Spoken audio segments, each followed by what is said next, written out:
All right, we have Jim Crowell. He's showing us an example of constant variance.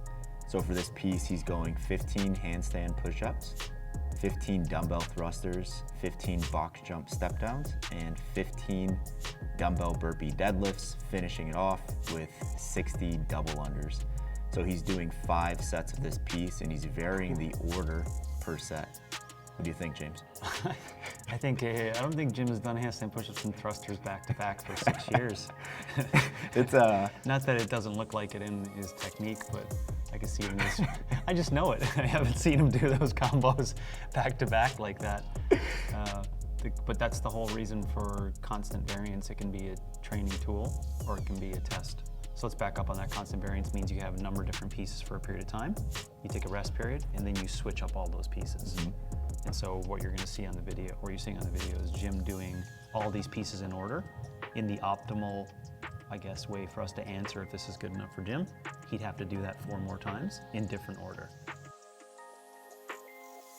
What are we going to notice? Let's say he gets to set number 4, sets numbers 1 through 3. He kept everything as sustainable as set 1.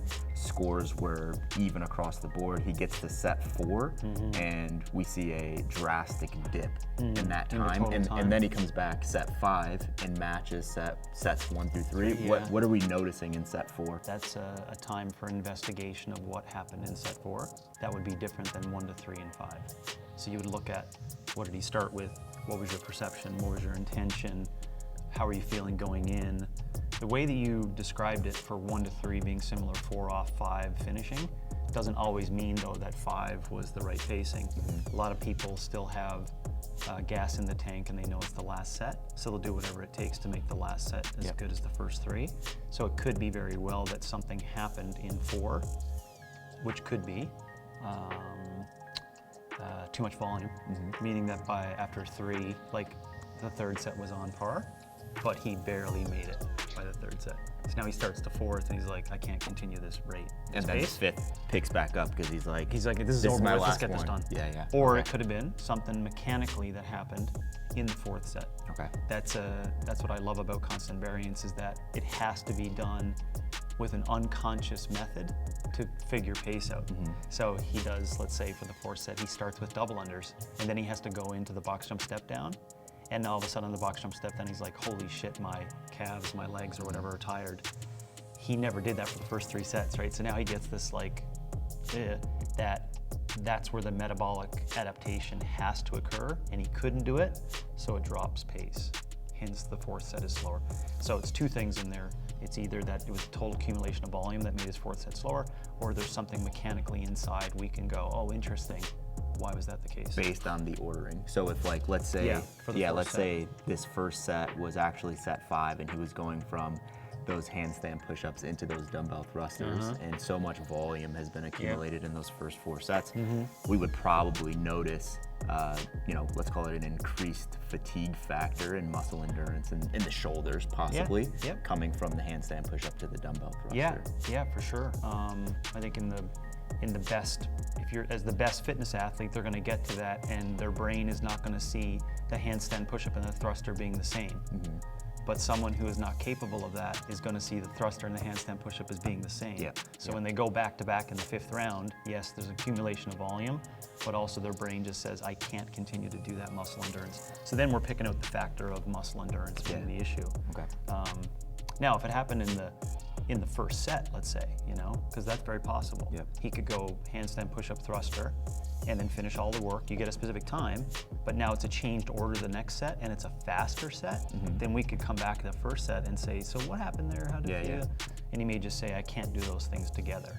And that's like, well, if people don't know in mixed modal, that's my belief. I posit that theory that a lot of coaches and people don't spend enough time in this 6, 8, 10, 12-week block of non-complementary exercises together. It's because we don't want to do it. Like, who wants to put handstand push-ups and thrusters together a lot in training? No one does. But you got to do it.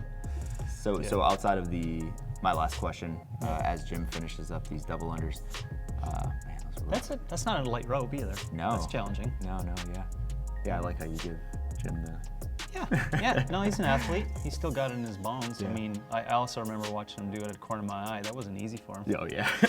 So outside of the muscle endurance, And it takes a lot to make it not easy for Jim, Yeah. for his endurance capability. yeah, outside of the muscle endurance limitations, what are limitations in just the idea of varying order in, let's call it 5 exercises across 5 sets? What's happening in the brain, and like figuring out and navigating, making work sustainable? Because I know that a lot of people have done a piece of work and their body felt it, Yeah. and they're like, okay, I know exactly what to expect in set 2. Yeah. Is that kind of where It's an constant indirect- variance comes into play as well?